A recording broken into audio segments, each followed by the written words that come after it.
அப்படி சாதிகளிலேயே அடக்கி ஒடுக்கப்பட்ட சாதி என்று மிதிபட்ட மக்களை, அடக்கப்பட்ட மக்களை, ஒடுக்கப்பட்ட மக்களை உயர்த்துவதற்காக தான் பெற்ற படிப்பு அனைத்தையும் அதற்காக ஒரு அறிவு செலவிட்ட அண்ணல் அம்பேத்கர் பிறந்த நாளை சமத்துவ நாள் என்று அரசு கொண்டாடியது.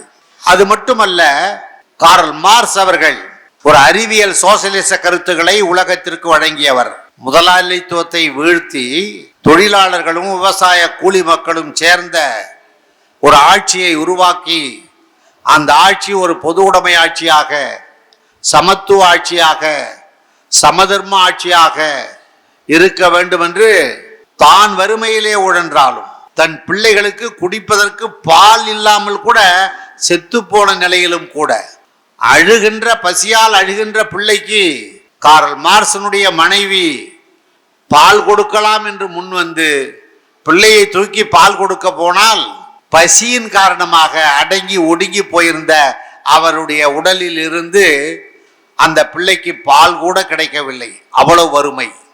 அந்த வறுமையிலும் உலகம் முழுவதும் வறுமையால் பீடிக்கப்பட்ட மக்களை வறுமையிலிருந்து விடுவிக்க வேண்டும் என்று உரத்த சிந்தனை கொடுத்த அந்த தலைவர் கார்ல் மார்க்ஸ் அவருடைய மிகப்பெரிய ஒரு சிலையை சென்னையிலே திறந்து பொது உடைமை கருத்துகளுக்கு பூபால ராகம் பாடிய முதலமைச்சர் முத்துவேல் கருணாநிதி ஸ்டாலின். அதுபோல் இன்றைக்கு வாழ்ந்து கொண்டிருக்கக்கூடிய தலைவர்கள், எங்கள் தலைவர் இங்கே வந்து காலையிலே பேசினாரே, 93 வயதான தலைவர், தமிழர் தலைவர் ஆசிரியர் வீரமணி அவர்களுக்கு அவர் தொண்டை கௌரவிக்கக்கூடிய விதத்திலே தகைசால் தமிழர் விருது என்று அவருக்கு ஒரு பெரிய விருதை வழங்கினார். இது மாதிரி 100 வயதை கண்ட நூற்றாண்டு நாயகர்கள் பொது உடைமை கட்சியிலே காய்க்காமல் பூக்காமல் வேரோடு முதலாளித்துவத்தை வீழ்த்துவதற்காக அரும்பாடுபட்ட சங்கரையா அவர்களுக்கும் நல்லக்கண்ணு அவர்களுக்கும் தகைசால் தமிழர் விருதை வழங்கிய நம்முடைய முதலமைச்சர். அதுபோல் காங்கிரஸிலே இருந்தாலும் கூட தமிழை ஏற்றம் பெற செய்வதற்காக தமிழின்பால் அக்கறையோடு தமிழை வளப்படுத்திய ஒரு தலைவராக இருந்த குமரி அனந்தனுக்கு தகைசால் தமிழர் விருது என்று வழங்கி வாழுகிற தலைவர்கள், உயிரோடு இருக்கக்கூடிய தலைவர்கள், அவர்கள் பட்ட பாட்டுக்கும் ஆற்றிய தொண்டுக்கும் நன்றி பெருக்கை வெளிப்படுத்தக்கூடிய வகையில் ஒரு அரசாங்கமே அங்கீகாரம் வழங்கக்கூடிய விதத்தில் அவர்களுடைய பெருமையை பறைசாற்றிய ஒரு அரசு. இது மாதிரி இந்த பெருமைக்குரியவர்களாக ஏன் நீங்க வரக்கூடாது? ஒரு பெரியார் போல், ஒரு அம்பேத்கர் போல், ஒரு கார்ல் மார்க்ஸை போல், ஒரு மாமேதை லெனினை போல், ஒரு பேரறிஞர் அண்ணாவை போல், ஒரு தமிழர் தலைவர் ஆசிரியர் வீரமணி அவர்களை போல் நீங்கள் ஏன் வரக்கூடாது? இப்படி ஒரு கேள்வி உங்க உள்ளத்துல வரணும். நானும் ஒரு பெரியார் மாதிரி வருவேன், நானும் ஒரு வீரமணி மாதிரி வருவேன், நான் ஒரு நல்லக்கண்ணு மாதிரி வருவேன், நான் முத்தமிழறிஞர் கலைஞர் மாதிரி வருவேன், நான் மு க ஸ்டாலின் மாதிரி வருவேன் அப்படின்னு சொல்லக்கூடிய அந்த உணர்ச்சியை நீங்கள் பெற்றீங்கன்னா, உங்க பிறப்பு என்பது ஏதோ பிறந்தீங்க, ஒரு 100 ஆண்டு காலம் வாழ்ந்தீங்க, செத்தீங்கன்ற அப்படி போகாம செத்தும் உங்கள் புகழ் நிலைக்க வேண்டும் என்றால் நீங்க மற்றவர்களுக்கு தொண்டாற்ற வேண்டும், உதவி செய்ய வேண்டும். அந்த உணர்ச்சியை நீங்க பெறணும். இதுதான் பெரியார் கொள்கை. அப்படிப்பட்ட பெரியார் ஐயா இந்த சமுதாயத்தை பார்க்கிறார். இந்த சமுதாயத்தில் இன்னைக்கு இங்கே வந்திருக்கிற நீங்கள்லாம் படிக்காதவங்க யாருமே இருக்க முடியாது. எல்லாமே படிக்கிறீங்க, படித்தவங்க, படிச்சுக்கிட்டு இருக்கிறவங்க. அப்போ இந்த படிப்பு உங்களுக்கு யாரால் கிடைச்சதுன்னு கேட்டால், பள்ளிக்கூடத்தால கிடைச்சது, எங்கள் அப்பா அம்மாவால் கிடைச்சது, எனக்கு சொல்லிக் கொடுத்த வாத்தியாரால் கிடைச்சதுன்னு நீங்கள் சொல்லுவீங்க. ஆனால் உங்கள் அப்பா உங்கள் தாத்தா காலத்தில் இந்த படிப்பு உங்கள் தாத்தாவுக்கு கிடைக்கல. ஏன் கிடைக்கல? ஏன் தாத்தாவுக்கு இந்த படிப்பு கிடைக்காம போச்சு அப்படின்னு சொன்னால், 1840 வரைக்கும், இப்போ எத்தனாவது வருஷம்? 2026. நான் சொல்றது 1840, சற்றேற குறைய 200 ஆண்டுகள் வச்சுங்க. 200 ஆண்டுகளுக்கு முன்பு வரைக்கும்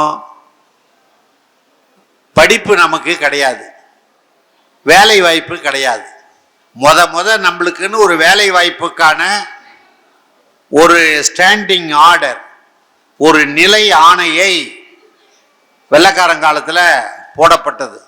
1840 தான் ஒரே ஜாதி மட்டுமே வேலையில இருக்கக்கூடாது. வெள்ளைக்காரன் ஆட்சியில் இருக்கிறான், வெள்ளைக்காரங்கிட்ட இடஒதுக்கீடு கேட்டு பார்ப்பான், நம்ம எல்லார் சார்பிலும் கோரிக்கை வைக்கிறான். நீங்க ஆள்றீங்க எங்களை வெள்ளைக்கார துறைகளே, நீங்களே எல்லா வேலையிலும் இருக்கிறீங்க, நாங்க இந்த நாட்டை சேர்ந்தவங்க, எங்களுக்கு கொஞ்சம் பேருக்கு வேலை கொடுக்க கூடாதா உங்க அலுவலகத்துல அப்படின்னு கேட்டத வெள்ளைக்காரன் அங்கீகரிச்சு சரி உங்களுக்கு வேலை கொடுக்குறோம்பான்னு சொன்னப்ப சும்மா எழுத படிக்க தெரிஞ்சவன் அப்படின்ற அடிப்படையில் பார்ப்பனர்களுக்கு தான் எழுத படிக்க தெரியும் என்ற காரணத்தினால பாப்பான் பூரா வேலைக்கு போயிட்டான், பார்ப்பனர்கள் வேலைக்கு போயிட்டாங்க. படிப்பு இல்லை, படிப்பு பொதுவாக்கப்படலை. பள்ளிக்கூடங்கள் இருந்தது, குருகுலம் இருந்தது, ஆசிரியருடைய திண்ணை, வீட்டு திண்ணையில பாடம் சொல்லி கொடுக்கக்கூடிய குருகுலம், அதுக்கு பேர் திண்ணை பள்ளிக்கூடம் பேர்.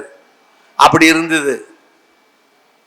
அப்படி இருந்தப்ப இந்த பள்ளிகளில் நாமெல்லாம் படிக்கணும். அந்த பள்ளிக்கூடத்தில் நான் சொல்ற குருகுலத்தில் திண்ணை பள்ளிக்கூடத்தில் படித்தது யாரு? பாப்பான் படிப்பான், இல்லைன்னா ராஜா வீட்டு பிள்ளைகள் படிப்பாங்க, அரசருடைய பிள்ளைகள் படிப்பாங்க, சத்ரியாஸ். நம்ம நாட்டை பொறுத்தளவுக்கு, தமிழ்நாட்டை பொறுத்தளவுக்கு சத்ரியாஸ் அதிகமாக கிடையாது. வடநாட்டில் சத்ரியாஸ் உண்டு, அரச குடும்பங்கள் உண்டு. இன்னைக்கு வரைக்கும் அரச குடும்பங்கள் அங்கே இருக்கு. அரசியல் இன்னைக்கும் அவங்க நிறைய ஆளுமை செய்கிறாங்க. அப்ப அது மாதிரி ஒரு சூழ்நிலையில 1858 தான் முதலா வெள்ளைக்கார அதுக்கு ஒரு ஸ்டாண்டிங் ஆர்டர் போடுறான். ஒரே ஜாதி மட்டுமே பள்ளிக்கூடத்தில் படிக்கக்கூடாது, எல்லா ஜாதிக்கும் வாய்ப்பு கொடுக்கணும், நாட்டில் உள்ள எல்லா ஜாதி மக்களுக்கும் வாய்ப்பை கொடுக்கணும், எல்லா பிள்ளைகளையும் பள்ளிக்கூடத்தில் சேர்க்கணும். அப்ப நாம நம்மளை ஆட்சி பண்ணா அடிமைப்படுத்தினா வெள்ளைக்காரன், அது வேற. ஆனா முத எல்லா ஜாதி மக்களுக்கும் வேலையையும் படிப்பையும் கொடுத்தது வெள்ளைக்காரர்கள் தான். இந்த சூழ்நிலையில 1879 பெரியார் பிறக்கிறார். பிறந்து 1917 வாக்குல ஈரோட்டினுடைய நகரசபை தலைவராக வரார் பெரியார். கட்சியெல்லாம் கிடையாது, எந்த கட்சியும் அவர் சேரல, சுயேட்சையா இருக்கார். ஊர்ல செல்வாக்கு மிக்க குடும்பம் பெரியாருடைய குடும்பம். அதனால அவரு கவுன்சிலர் ஆகி அப்புறம் அந்த தலைவர் தேர்தலில் போட்டியிட்டு நகராட்சி தலைவராக வந்துடுறார்.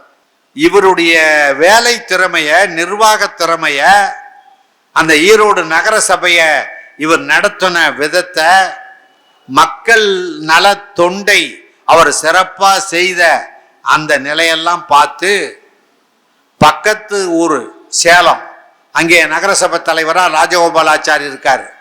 இன்னும் பக்கத்துல வரதராஜலு நாயுடுன்னு அவர் ஒரு பெரிய காங்கிரஸ் தலைவர், அவர் இருக்கார்.